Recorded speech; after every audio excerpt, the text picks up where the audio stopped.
or the older ones what it meant so much to them, because he was like a very positive person. Very positive. So he was giving out a lot of positive information. And I used to sometimes wonder to like my parents or my aunt, like, yo, what's so big about this guy? Like, you know, why is it like they're hooked once he comes? They could be cooking. Yeah. They here with the mercado, yo, they leave the stove on fucking going on with fire. And now I can see it, like how much he spoke to them. And the crazy thing was, we were young, so I was telling Albert this, I think last time we watched it. I always thought With the Mercado was a woman. Yeah. Because it was a guy who used to dress up kind of like a woman, but also kind of guy flamboyant. Yeah, flamboyant, but also like just the hair. So I always thought it was a woman, but I never saw earrings and stuff like that. But when I was little, I always thought it was a woman. And then later on, as you get older, you're like, oh, it's a man? And then you're confused. You're like, is he gay? What the fuck? He's Ric Flair. You were confused. So you mentioned Ric Flair. Like, I think your brother Santi said Ric Flair got his style. That's what I say, yeah. But my thing was like, I think Adrian Adonis, took it for him. A lot of people, they even saying somebody else, I can't think of the name right now, like Liberace. Dude. All this stuff. But he's one of a kind. And there's no other Walter Mercado ever again. He's one of a kind. Not only that, like, you could try to make one now, and but it won't be the same. That is not the same, because he's not breaking barriers. Nope. This is like a person who broke barriers in terms of he was being himself. And what I liked, he wasn't trying to influence. I think a lot of people nowadays, if they're a certain way, they want to influence that to others. Mm-hmm. He was just himself. He's like, this is what I feel comfortable with. This is who I'm going to be. He didn't really talk about it. He didn't brag about it. He was just himself. He was like that all the way until he passed away last year. He was like that the whole time. And like I said, his documentary is great. People who listen to us from Canada, you might not know Spanish, but it's a good documentary. It's like I said, it was something like us Spanish people. It was like our own thing that we had. It brought memories to me, man. Cause me too. Like, don't lie. I finished watching it today. The last 10 minutes or so, I started getting teary-eyed because I could see when he was in pain. They were showing that he was hurting. I'm like, shit. And it was just reminding me of, like, man, my mom's back in those days. And it just brought it back to now. And I'm like, shit, this, like, the shit he went through and all that stuff. And how much, like, he tried. Like, he was always on, like, when he was on TV, this man was so disciplined. Like, I got to look like a movie star. Yeah. And the documentary show that. Even at the age he passed away, which was last year, he didn't want to give his real age, but you could tell he was on his 80s, broke hip because he was taking a shower or whatever. Even at the older age, he still wanted to look presentable for the audience. Like, it was the character he was portraying out there to all of us. I didn't even know they had that museum for him in Miami, because I would have went. Yeah, me too. I would have loved to go to that 50-year anniversary. Yeah. Showing the rings he used to wear, the robes, the suits. This is what I was joking about. Like, Ric Flair got this from this guy. Like, this guy was the way he used to put his hands in the commercials. It was just his style, dude. It was like even. I'm not a fashion person, but if I was, this guy, I think Versace did stuff for this dude. Yeah, Versace, like a whole bunch of Gucci, all these people. Because this guy, he didn't care if the fucking thing was glittering or not, but he made it popular. Like, I was already thinking, damn, this is perfect Halloween costume for me. Like, a fucking What the Mercado with the blonde hair back, doing the hands and saying mucho, mucho, mucho amor. Like, I was like, yo, these are fucking. You know what memories. I loved about him too? That he's getting interviewed in the end of the documentary, and the guy who's interviewing him, he's saying, I'm not a person who believes in God, blah, blah, blah. He's I can't even. Oh, that was Jorge Agnes, Ramos. whatever. That was Jorge Ramos from thing. So he was saying like, and then Walter Mercado, like, he didn't, like I said, he never tried to push his cause or his beliefs on people. Yeah. He was just himself. He said, even if you don't believe in God, this is what I think. This is what I believe.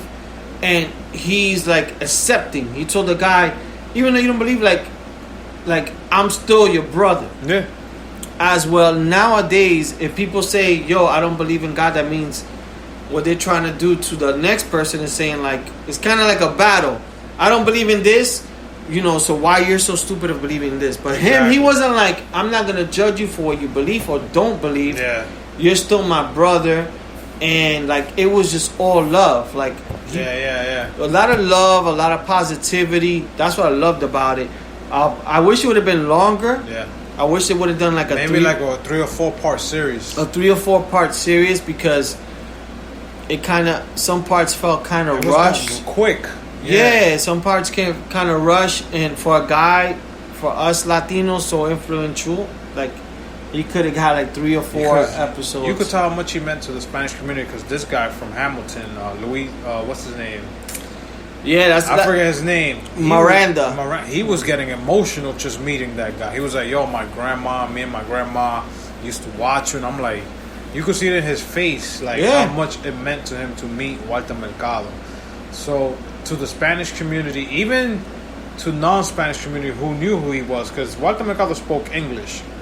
And he was known in over 140 countries, like the way they were saying. Yeah. He was well known. And if you didn't know who Walter Mercado was, it's because you were living under a rock. Yeah. Don't matter if you're black, white, Latino, Brazil. It don't matter what you were. Yeah. You knew who Walter Mercado was. It gives you an insight of how much money you think he made compared to when his manager fucked him over. That's a sad part, because that's the thing I didn't follow. Because back in the days, like, again, when I was young, I probably saw him during the, watch the horoscopes. Then I didn't hear from him for a while. And now I know why, but I could imagine for someone like my mom's, that's like me not seeing Stone Cold because Stone Cold's manager took him, or not watching Vince McMahon because that got fucked up out of it. So, yeah, his manager fucked him over, so he wasn't on air for TV for a while. So, guys, watch it. It like I said, I'm hoping that if a lot of people watch it, maybe they could do other stuff. Maybe a movie. Either maybe a movie or another stuff on Latinos, because I mean, on Netflix, what do we have other than fucking Narcos? Yeah, like I would Narcos. But like, if this was something positive, it wasn't drug dealing, cocaine. Like I would love to El Chapo. I would love to see a movie of Walter Mercado when he was younger, because I didn't know he was an actor. Or me neither. The whole documentary got into that, like his whole flamboyant or whatever you want to call it. Look, it started like we just said it now. Look, I wanted to see something on Chapolin. Yeah, even though Chapolin is a fake character, it's a character, but just on Chipirito or whatever, like that whole thing, like we don't have much education on it. Like us, we grew up, we know what we knew, but we didn't know the whole thing. We don't know the backstory.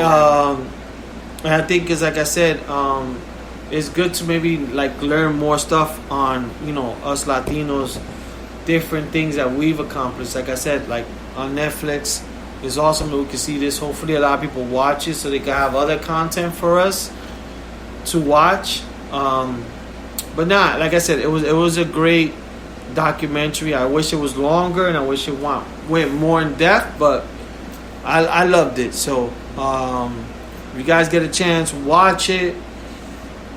Other than that, what I'm watching is Unsolved Mysteries. I haven't finished. I finished that. I spoke to Milton. I think he told me he finished them. I loved all that. He was talking about the one in Boston, and they've been in that area.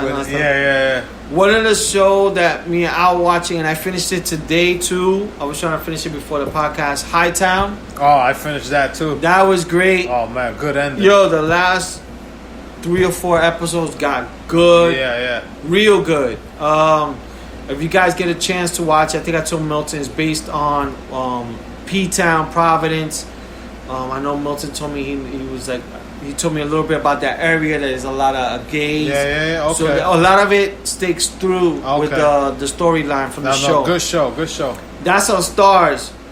The only other stuff I started watching over the weekend, which is Zac Efron. He has I finished that.